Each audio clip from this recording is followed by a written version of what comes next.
Hi, and welcome to another episode of the Profit Minds podcast. My name is Dr. Stephen Kirch, and I'm the creator of the Profit Minds Growth System, a unique blend of profit growth, productivity acceleration, and business process for scale. Every episode, I interview entrepreneurs and small business owners from around the world with a unique story to tell. You can find this show on YouTube, LinkedIn, Apple and Google Podcasts, Stitcher, Spotify, and more. Today, my guest is Juliet Clark of Super Brand Publishing. And today, we'll be discussing the importance of platform building for authors. Welcome, Juliet. Hey, thank you for having me.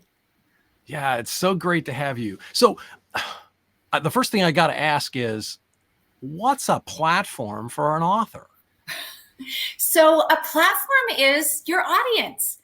So with over 2 million books a year being published, you have to bring your own audience. You can't just expect somebody to find you on the distribution platforms.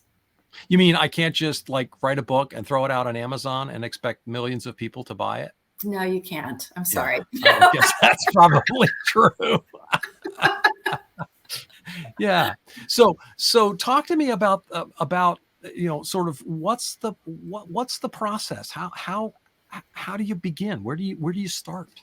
So we actually have 8 steps that we talk to our authors about and begin building. And it all starts with your author avatar and branding.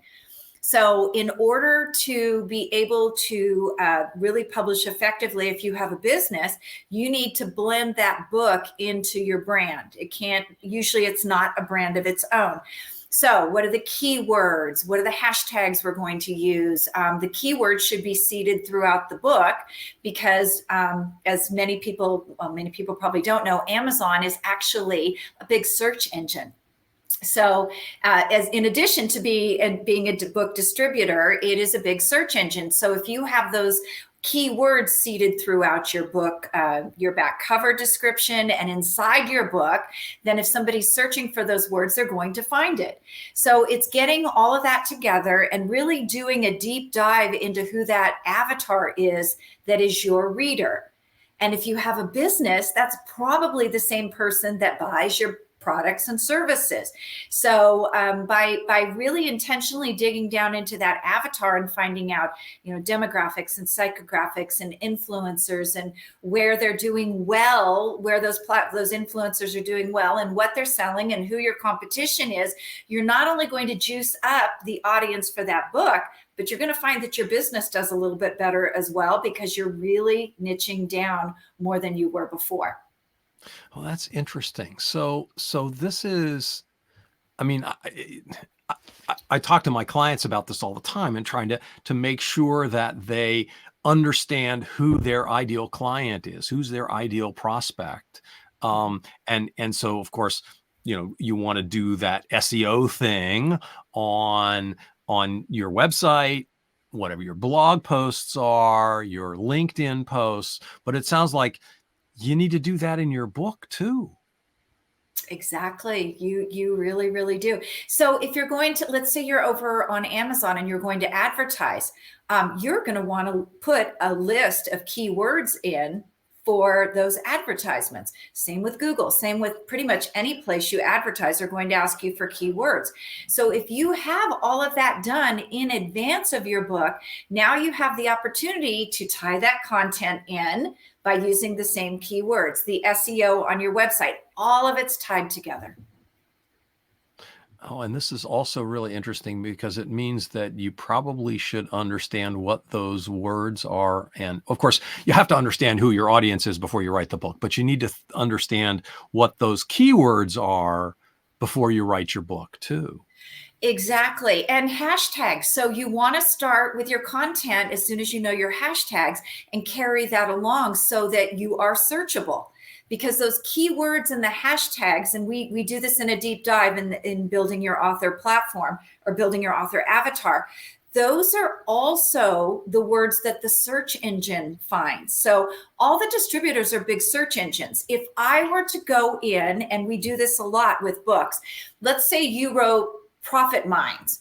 We would go buy profitmindsbook.com to drive traffic into Amazon. And the reason we would do that is because when it's a search engine, if I go in and I just look for Dr. Stephen Kirch, and maybe I spell Kirch with an S instead of a C, I'm not going to find your book.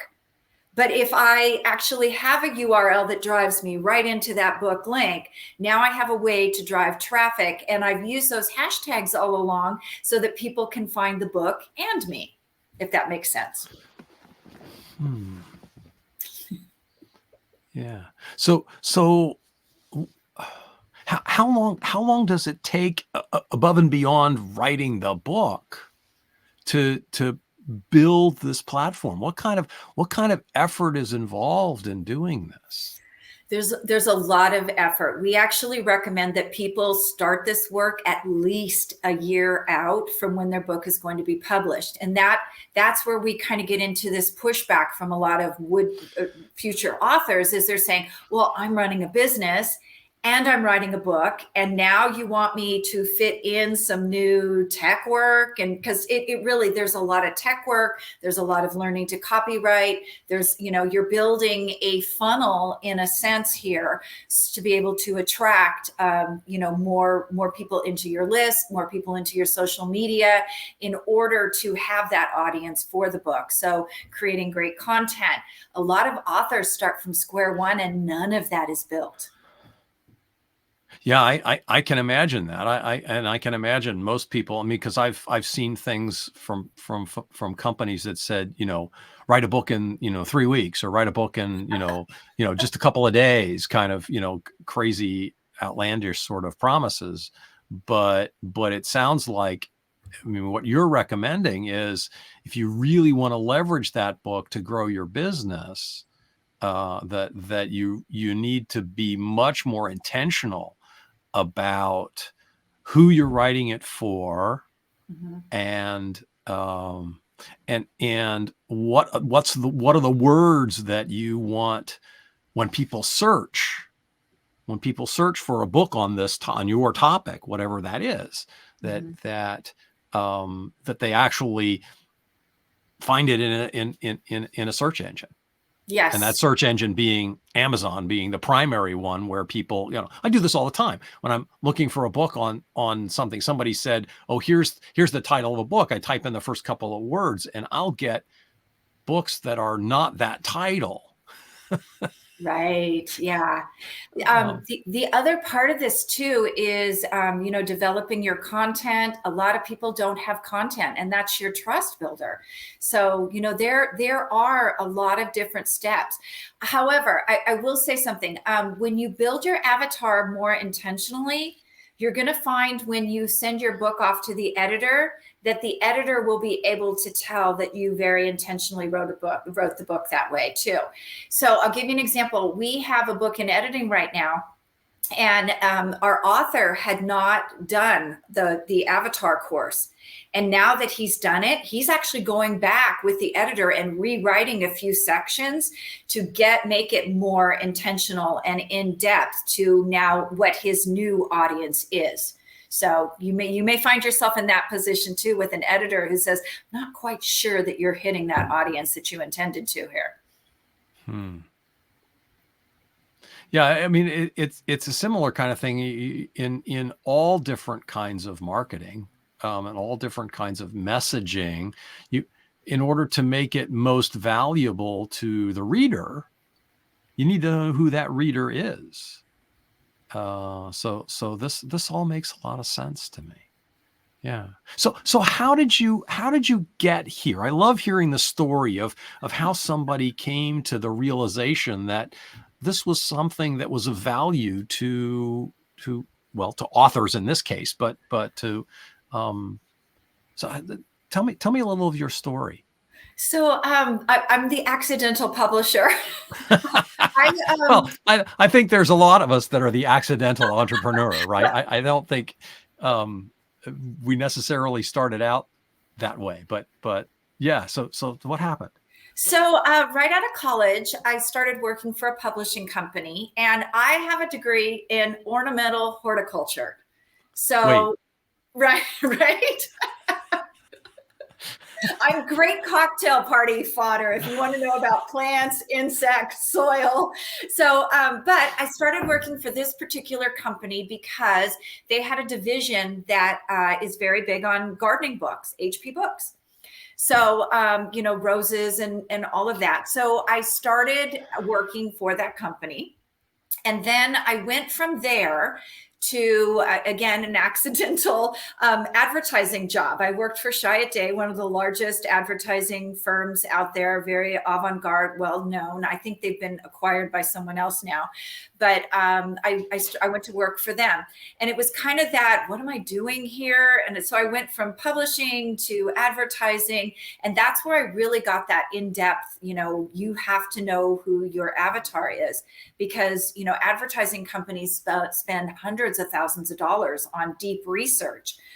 So that was really where I got into, you have to know who that client is. From there, I actually tried being a stay-at-home mom. It lasted about 3 weeks. It was really hard work. I need to say it was harder than anything I'd ever done. And from there, I actually went into real estate because I thought it was something where I could, spend more time with the kids, because I was traveling a lot with advertising. And then in 2008, I was really good at real estate, by the way. I got a lot of sales experience there. But in 2008, I got a divorce, and it was really an ugly divorce. And so I all of a sudden had a lot of time on my hands with the kids going back and forth, and I wrote my first mystery novel. And for those ladies out there who've ever been through a divorce and you're having a tough time, I killed my husband in the book. Really cathartic. I'll bet. I've been married for 42 years, so hopefully I won't have to write a book like that. But hopefully you won't have to. But I can imagine, there've been some people in my life that it would be interesting to write a book that way. But yes, I can imagine it could be quite cathartic. Quite cathartic. So at that point where I went to publish, I was looking at traditional. I didn't have an audience. I was looking at self-publishing, and I was like, well, I worked in the publishing world. I can self-publish. And what I found was a really awful model. It was all about the company. The things they were selling didn't really benefit the authors. They benefited the company. So to give you an example, pay us $2,000 and we'll send your book out to our 1 million people mailing list. The problem that I saw was that mailing list was to get them more clients. It wasn't mystery enthusiasts. So it was little things like that I knew enough about marketing that I was like, yeah, that's not going to work for me. I'm not going to spend that money. So by my third book, I wrote 2 more books. And by my third book, I'd sold over 25,000 copies of some relatively bad mystery novels. And other people just started bringing me their books. And we had a big guy in town who did these, write a book, it's your business card. And so a bunch of people around me had written books. They saw my success. So they started, can you publish mine? So that's sort of how I got to where I am today, and teaching them. They actually all had expert books for their businesses, and teaching them how to build their platforms as well. Wow. So what's the, I almost hate to ask this question, but I'm going to anyway. What's the typical result? I mean, what happens when somebody follows you? You talked about this. There's a client that did not write his book that way, and now he's writing his book that way. Was he struggling to get it found, or had he not gotten to that point yet? Or you have stories of clients that have, they had a book, but they didn't do the proper platform building, and they wrote another book and it was much more successful. Can you share a few stories like that? Yeah, I'm actually lucky with the guy that rewrote, that is in the process of rewriting his book, because he wanted to get a little bit more into the LGBTQ audience. But he was also at the beginning. The book's not done, so we are starting with the basics. So I can guarantee he's going to have a better experience with this. For a lot of authors, what happens is they'll write a book. I'll give you a great example. I had a woman who wrote a book on divorce and, how to take care of the kids, getting back and forth. she hardly sold any books at all. Hmm. And as a process of that, she no longer works with those people. She changed what she was doing because she wasn't successful at it. And so she changed to this new thing. She wanted to write a new book. And I happened to receive an event invitation from her. And so I went to her website and I looked around and I couldn't find a place to click for this event. There was nothing. And then I got an email a few days later, hey, sign up for this event. So I went back to her and I said, hey, what if you actually had a landing page? And what if you actually had so we really got deeper into all of that. And Mm-hmm. she spent the time. She actually got herself on a TV show as a consultant, and we built those tools. Now she had social media. Now she had content from the show to put on social media. Now she had a list. Now she had media because she was actually on a show all the time. So the outcome of the second book was much, much better because people actually knew who she was. They knew she gave great advice.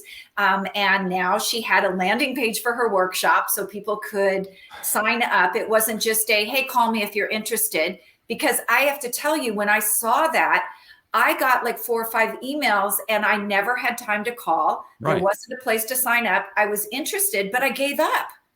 Yeah. Oh yeah. So, I can see how that would happen for sure. Yeah. So that's really sort of the result of all of this. Is your book is a nurture tool. So now you've built all the tools. Asking someone to buy something that's $20 to $30 versus a workshop that's $1,000 is a much easier ask. Sure. So now you have smaller products and services to nurture people with and show them your value and lead them into those bigger ticket items. So that's really where the gold is here. Okay. That helps. Do you recommend that anybody write a book, or what's the criteria for deciding whether or not I should write a book? So for you now, when you and I worked together a couple of years ago, I would have said probably no book.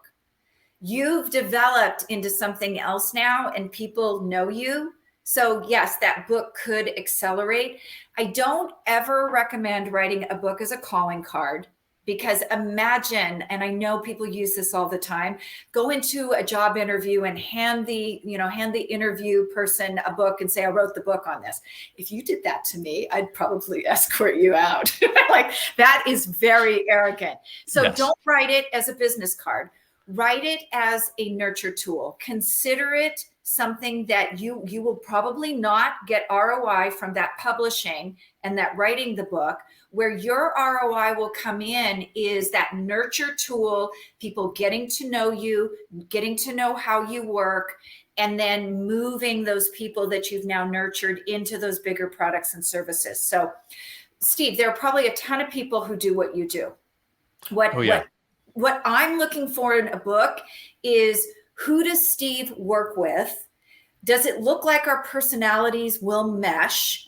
Will he be a good fit with all those, instead of all those other people? So that's really where that book comes in, is it's that authentic way that I get to know you. Do you have a sense of humor? Do you work with knowledge people? So that's where that comes in with the book. So you have to keep that open mind about, I'm not going to make my ROI today from this product. So I better have a plan with that funnel and with that platform I built, where I'm going to move those people to next. Okay. Yeah. So it sounds like, and I'd like you to summarize this just a little bit here. It was one of the questions I asked is, what makes you unique, right? What is it that's different about Superbrand Publishing versus, because I know there are other folks who help coach people through the book writing process. So talk a little bit about the things that are different with Superbrand Publishing. So I mentioned that bad business model back at the beginning. Yeah. I saw with other companies. So first of all, we don't develop books. We have a couple people that we recommend. Even though I've written fiction, I have no business developing books. That's just good storyteller, not a great writer. But how we're different is, number one, we start working with people 6 months to a year out. So we'll look at everything. We'll do a deep dive evaluation. Do you need to go to author traffic school is what we call it, because you can build a funnel, but a funnel doesn't necessarily drive traffic. So you have to learn how to drive traffic to that funnel to bring people in. So we actually, once you sign with us, we meet with you every week and we discuss what are the tools that we haven't developed yet? Do we need to get endorsements? Do we need a forward? Do we need to rewrite bios? Because we need long, short, medium bios. Do we need to get some content going here so people know who you are? So we really start to build the tools and touch on a weekly basis to keep you moving throughout the process. So I think that's how we're really different, is at the end of the day, we want you to sell books. And here's the key that how we're different as well. We don't take any of the back end profit. So we don't take any of the royalties. Probably 99% of the companies out there do. So when we say we want you to make money, we stand behind it in that we don't take money from you on that back end. That is your profit to keep. So those are really the fundamental places where we're different, is you have lots of contact with me. People get my text number. You've worked with me before on other projects. Yeah. My text number. I tell people right up front, if you get stuck on this assignment, text me, because I always want you to be in action and moving forward and not being overwhelmed and discouraged. Oh, that is very different from some of the things that I've seen out there in terms of other sort of book help folks so who's your ideal client? You're going to make me do this now. I am. So back at the beginning, I actually built my avatar. And I went down to Venice Beach, and I don't have her on the wall anymore, but her name was Kathy. And Kathy is usually between about 45 and 70. Kathy has kids out of the house. She's getting a little bit frustrated with corporate America, wants to go out on her own, or has already established a business, has an area of expertise that people really need and really want. And it's time to write a book to juice that up to the next level. So that's not to say that I won't work with Ben instead of Kathy. But, Kathy started out my avatar. And if I could mention for a minute what the reason that I took her down to Venice Beach and had her drawn was because I hear so many authors, coaches, and speakers say, I talk to people every day and nobody purchases, or they purchase and then they're a problem. It wasn't a good fit. And Kathy being on my wall actually helped me to flip that script when I talk to potential clients. And as much as they're interviewing me, I'm interviewing them to see if they meet Kathy criteria. And then I decide whether to make an offer or not. So once I did that, I really flipped the script on who I wanted to work with, instead of being in that desperate, I need to close a deal, I need money now. And once I did that, I started attracting, the law of attraction. More and more of those people started coming as I got more intentional about Kathy. Well, that's great. That's great to hear. And I know I can attest that Juliet works well with men, because I worked with her, and so it's not just Kathy. But so, Kathy was the beginning of it. No, I understand. I get it, right? Yes, and it's great to see that you walk your talk, right? This is the first thing that you take your participants, your clients through. And discover their avatar. Well, you did the same thing for your business, which is great. Where are you going with your business? What has you excited about your business in the future? So we just started Author Traffic School. We started a whole new website. We had some literary agents approach us last year, and their big complaint was, we are getting good books, but if you've ever written a book proposal, you may not know this, if you give it to a literary agent or you go straight to a traditional publisher, they don't care about your book. They flip right through and they see, is this a relevant topic? And then they go to, what is your audience size? So we took that information from them and we started Author Traffic School, and we put an array of products in there, from simple courses that are DIY, like the Build Your Author Avatar and Prep Your Expert Book. Both are under $100. We had some others that are based on content. Some of them are actually workshops where we work with you. Some of them are DIY. And then we have a big 6-month program now where we start at the beginning. We plan for the year. We look at what you have, and then we start building from there. So that's where we're really excited about it, is because now we have an array. Like, anywhere you are in the process, you can pick it up and go and figure out what you need and where to go. So for me, I love being hands-on. Every coach I've ever worked with has said, get out of the one-on-one business, but that's where I really thrive. So I don't mind that part, but it is good to have some things that people can consume on their own as well. Sure. And it allows you to maximize your value as a coach. Yes. Right. That's great. So if somebody wanted to get in touch with you, what's the best way for them to do that? So I do have a calendar link. You can find it at chatwithjuliet.com. And if you want to check out our, products and services, either go over to superbrandpublishing.com, or if you're interested in the author platform side, go over to authortrafficschool.com.